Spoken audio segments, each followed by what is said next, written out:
Hello friends, कैसे हैं आप लोग सब। तो today's topic is doubly link list. Okay, तो आज हम जो पढ़ने वाले हैं उसका टॉपिक का नाम है डबली लिंक लिस्ट। अभी डबली लिंक लिस्ट क्या होता है? Now see here, this is a singly link list. मैंने आपको पहले भी बताया था इस लिंक लिस्ट का नाम क्या है, सिंगली लिंक लिस्ट, और इसको हमने डिनोट किया था SLL से। S stands for singly, L stands for linked, and here it's list. What is called as singly linked list? Because we have a single pointer which is pointing forward. आगे की तरफ ये pointer forward की तरफ point कर रहा है, pointing to the next node. Okay. Now, what happened if we what happened if we traverse from A to B? If I want to come back again to A, it's not possible in singly linked list. क्या बोला मैंने? अगर मैंने traversing किया A से B पे, तो अगर मैं B से A आना चाहूं बाद में, अभी हम ट्रेवर्स किस डायरेक्शन में कर रहे हैं? इस डायरेक्शन में। गेटिंग? तो हम जा रहे हैं A टू B, बट अगर मुझे B टू A आना हो, मुझे बैक आना हो, B टू A आना हो, तो there is no option in singly link list. और ये हमको क्यों जरूरत पड़ती है? क्योंकि कभी कभी ऐसा होता है कि हमको आगे पीछे की नोड्स की ट्रेवर्सिंग करनी होती है। There are so many applications, वो हम सब डिस्कस करेंगे कि ये कहाँ पे यूज होता है एक्चुअली। ओके, तो सिंगली लिंक लिस्ट मैंने आपको बताया, राइट? इसका एग्जांपल मैं आपको अभी बता देती हूँ एप्लीकेशन का। लाइक अगर आप वेब ब्राउजर यूज करते हैं सभी लोग, राइट? तो हम वेब ब्राउजर जब यूज करते हैं तो वेब ब्राउजर में हम क्या करते हैं?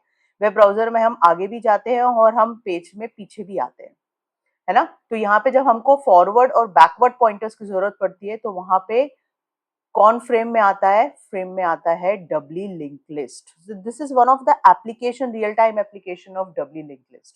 तो इस तरीके की हम बहुत सारी एप्लीकेशंस इन फ्यूचर वीडियोस में डिस्कस करेंगे, बट राइट नाउ ये जो हमारा सिंगली लिंक लिस्ट है, इसका सबसे बड़ा ड्रॉबैक यही है कि we don't have any access to our previous node.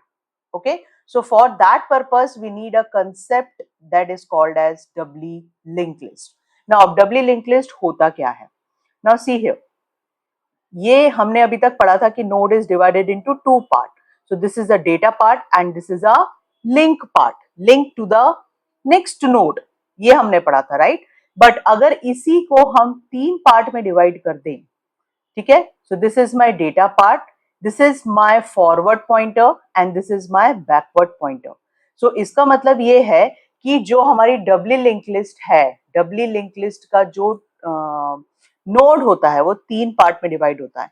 Forward pointer, there are two pointers, forward pointer and backward pointer. तो अगर हम इसका डायग्राम बना के अगर हम देखें कि किस तरीके से रहता है, so I'll show you the diagram how this doubly linked list is look like in your books or internet. It's very simple. We have a head pointer which is pointing to the first node, same concept, but having a node which is divided into two node, not two, three parts.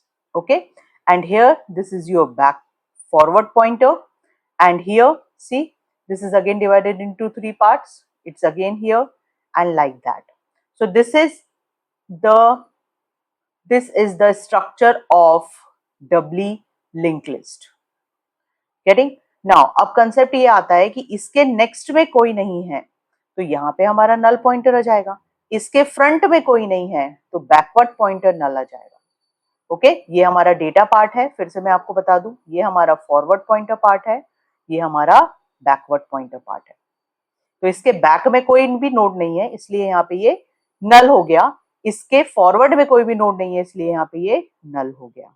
Okay, इसका हम बहुत सारे operations पढ़ेंगे, सभी operations के algorithms पढ़ेंगे, और इसको मेमोरी में कैसे रिप्रेजेंट करते हैं मैं वो अभी आपको बताती हूँ। Now see, this is the basic representation of a doubly link list in memory. How we are representing it? This is my previous या बैकवर्ड कह लो आप, नेक्स्ट या फिर फॉरवर्ड पॉइंटर कह लो। Okay, so this is the simplest link list A B C D. How it is representing in the memory? This is representing in the memory like this. ये तो हमने हमारे समझने के लिए बना लिया है। ओके, अगर हम इसको समझना चाहें तो ये किस तरीके से पॉइंट कर रहा है? नाउ सी, ये जो मेरा स्टार्ट है वो पॉइंट कर रहा है यहाँ से, प्रीवियस है -1 मतलब ये है -1, फिर डेटा पार्ट है A, ये रहा A, and here it's the backward forward pointer which is 3. That means मेरे को यहाँ आना चाहिए 3 पे, ये रहा 3 पे। देखो जो मेरा previous pointer which is pointing to 1, मतलब ये वाला है ना, ये है 1 विच इज पॉइंटिंग टू 1, 1 मतलब डेटा कौन सा है A, तो ये हो गया 1। फिर नेक्स्ट है हमारा B, और उसके फॉरवर्ड पॉइंटर में आएगा 4, 4 मतलब कि ये, ओके। तो memory cell is divided like this, and this is the actual representation of doubly link list according to the memory, okay. And the last में देखो, लास्ट में जो ये फोर्थ है, ठीक है, ये फोर्थ है ना हमारा, जो फोर्थ हमारा जो डेटा पार्ट है, इसके नेक्स्ट में कोई भी नोड नहीं है, तो हमने यहाँ पे -1 दे देना है या फिर 0 दे देना है, it's up to you. That means it's a null one, null pointer, that's it, null है यहाँ पे। अब इसके बेसिक ऑपरेशंस हम क्या क्या पढ़ेंगे, हम पढ़ेंगे इंसर्शन, डिलीशन, ओके। जैसे हमने सिंगली लिंक लिस्ट में पढ़ा था इंसर्शन एट द लास्ट, इसमें भी हम पढ़ेंगे insertion at the last. Deletion at the last हम पढ़ेंगे, insertion after a given node, जैसे हमको बी दी हुई है, बी के बाद में हमको इंसर्ट कराना है, deletion after a given node, okay. तो जैसे बी के बाद वाली जो नोड है उसको डिलीट करना एंड सो ऑन। हम इसको ट्रेवर्स कैसे करेंगे और इसको डिस्प्ले कैसे करेंगे, राइट। तो फॉरवर्ड कैसे डिस्प्ले करेंगे और बैकवर्ड कैसे डिस्प्ले करेंगे। जैसे अगर मैं इसको डिस्प्ले कराना चाहूँ, तो यहाँ पे अगर ए है, यहाँ पे अगर ए है डेटा पार्ट में, या बी है और ये सी है, तो फॉरवर्ड इसका डिस्प्ले होगा ए, बी और सी, बैकवर्ड इसका डिस्प्ले होगा सी, बी और ए। तो ये दोनों तरीके से हम लिंक लिस्ट में किस तरीके से इसको डिस्प्ले करेंगे, वो सब हम नेक्स्ट वीडियोस में देखेंगे। तो in simple words, why we need a doubly link list, we need a doubly link list to traverse the previous node, okay. So I hope आपको समझ में आया होगा the basic concept of doubly link list. Next video में हम traversing, insertion, searching, ये सारे topics लेंगे, ओके। So till then, bye bye.